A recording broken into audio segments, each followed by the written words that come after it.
Hello ladies and gentlemen, welcome to an exciting episode of Handhelds Around the Living Room here on Top Hat Chat with myself, Top Hat Gaming Man, and Luke Street here.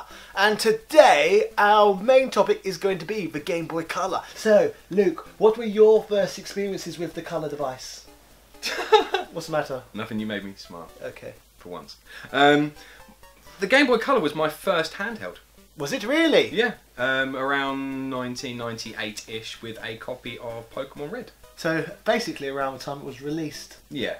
So I got one fairly early on, and I really liked it. I find it interesting though that you got a Game Boy Color and your first game on the system's actually for the original Game Boy rather than for the Game Boy Color hardware itself. They came out about the same time-ish.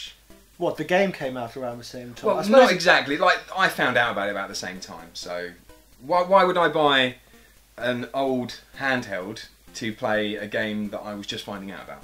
I suppose I'd buy the most recent handheld that I could find to play the most recent game that I wanted to play.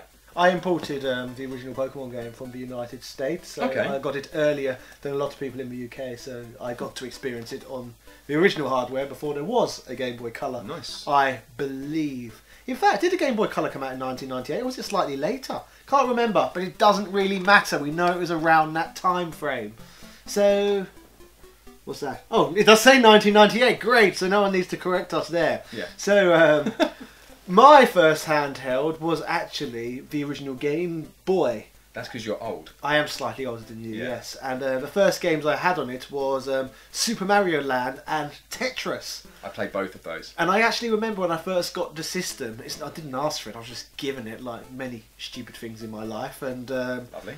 I was whelmed by the product. I was like, this looks ridiculous. Why am I being told to play games on a calculator?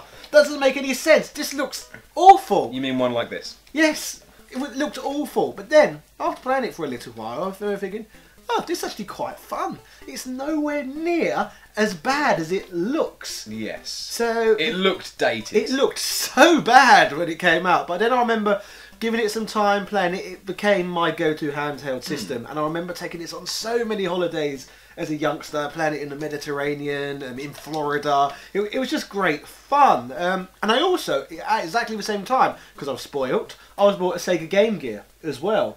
Ooh. And what, you want my Game Gear? Shall I go and get one? I'll go and get one, there we go. So yes, anyway, I had a Sega Game Gear as well, and the Sega Game Gear never came on trips with me. It was a waste of time. The battery life was a complete embarrassment, so as a handheld, the device may as well not have existed. Oh, it's dusty. Yeah. So, I obviously still don't use it. No, that's what I was going to say. Although you have been playing, the last time you played it, you played Shinobi 2. Yes.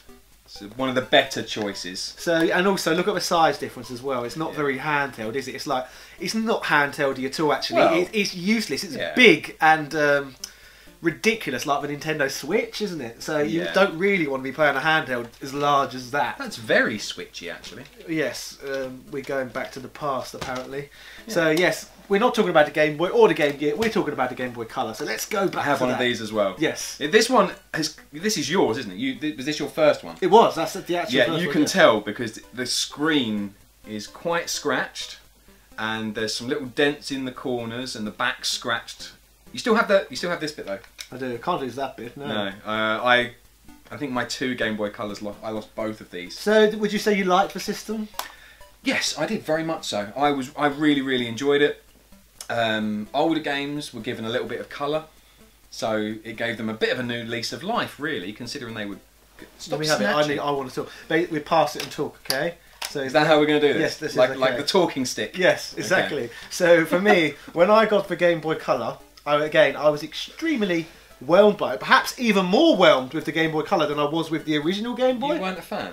I wasn't, no. It was ridiculous thinking about it. We're talking about a system that came out around the same time as the Sega Dreamcast. So I'd seen all this progression in the console arena. So why the bloody hell was my handheld still in 8-bit? That didn't make any sense. Like bringing this thing into the 2000s. But I believe the only reason anyone was interested in this thing was to play Pokemon. There's no other logical reason. It was too primitive and backwards. So essentially, you're saying that this was a Pokemon player. Yes, you might as well have called it the Game Boy Pokemon. It's not. It's comfortable. It's nice to play. The screen is still not great. Again, it's not as good as a Game Gear screen, is it? And the Game Yeah. Gear screen's a lot older. And actually, 1 second. Have you taken it already? Yes, I have. Oh, that's not the I one was looking prepared. for. But yes, these two. What have you I've got stolen? These two. What are you I've had taking? these two. Anyway, look at this. Much older systems. And these two are both. This is dusty as well. These two are both 16-bit. So if this was a 1990 system, I think, maybe even 1989, if they could do a 16-bit system with a backlit screen back then, why by 1998 do we still have hardware that primitive? This was 16-bit back then. Because they didn't want you to have to plug it in constantly. And then in 1995 we got the Sega Nomad as well, which was a Mega Drive basically. But you can't. You have to be attached to a wall. You have to be within like 4 foot of a plug point constantly. So we can basically say the reason why this thing's so limited is simply due to the fact that it's got a more respectable battery life. Again, that's one of the major selling points. And even in your videos now on Top Hat Gamer Man, you talk consistently about the fact that the battery life on those things made them practically useless. Yes, and that was, for me, the only upside to the Game Boy Color was it had good battery. So I thought, the reason why it's got no backlight and it's only an 8-bit, because that's obviously the only way you can do a handheld with a respectable battery life, is make it really primitive.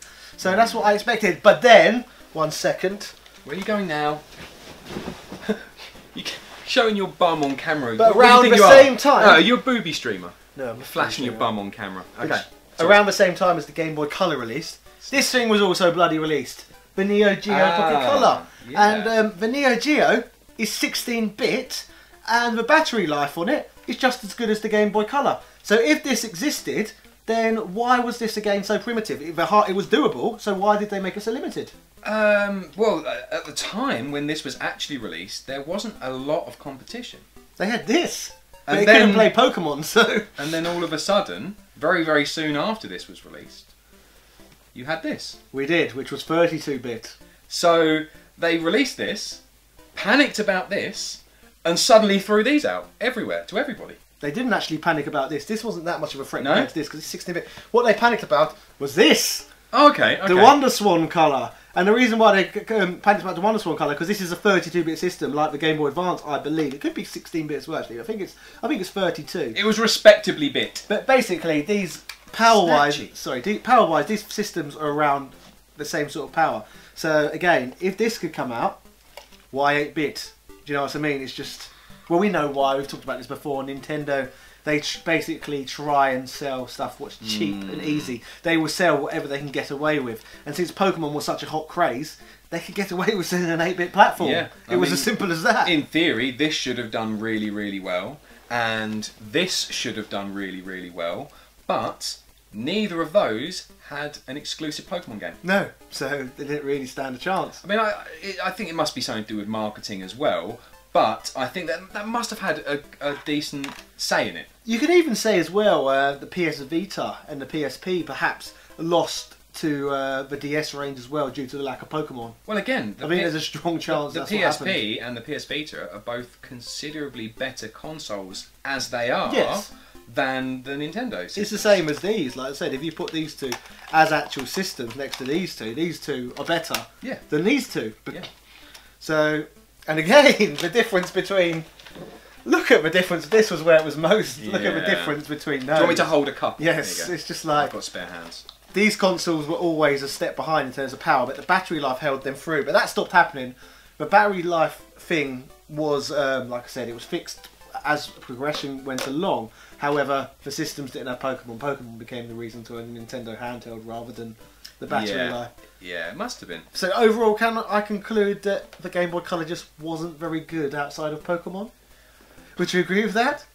I don't want to, because I loved it. But what did you love on it other than Pokemon? Game Boy games. Exactly. Original Game Boy games. And I'm sure there'll be a few people in the comment section. You're not talking about this Game Boy Color game. You're talking about that game. Oh, there were lots of good ones. Yes, you can't say there wasn't. Super Mario Bros. DX, that was decent. And Mario Tennis, I really like that as well. But again, really limited library. And again, the system was only on the market for 2 years. Because that's the most they could stretch out of an 8-bit system, and then they got terrified, like I said, by the Neo Geo, and the Wonder Swans, so had to force out a 32-bit system instead. So the Game Boy Color is essentially a very minor step up to the original Game Boy. And in between that, you had this first, obviously. Then you had this. Yes. And then you had, where's it gone? This. So you can play all of these games, apart from the specific colour ones. You can use them pretty much interchangeably, yes? Yes. When Nintendo do it, it's fine. But when Xbox and PlayStation do it, everyone goes mad. Ah, interesting. But that sounds like a topic for our next video. Would you agree with that? So, ladies and gentlemen, let us know in the comment section what you thought of the Game Boy Color. Do you think this was no more than an underpowered system simply designed to push more copies of Pokemon out of the stores? Because personally I do. Let us know in the comments section. Cheerio!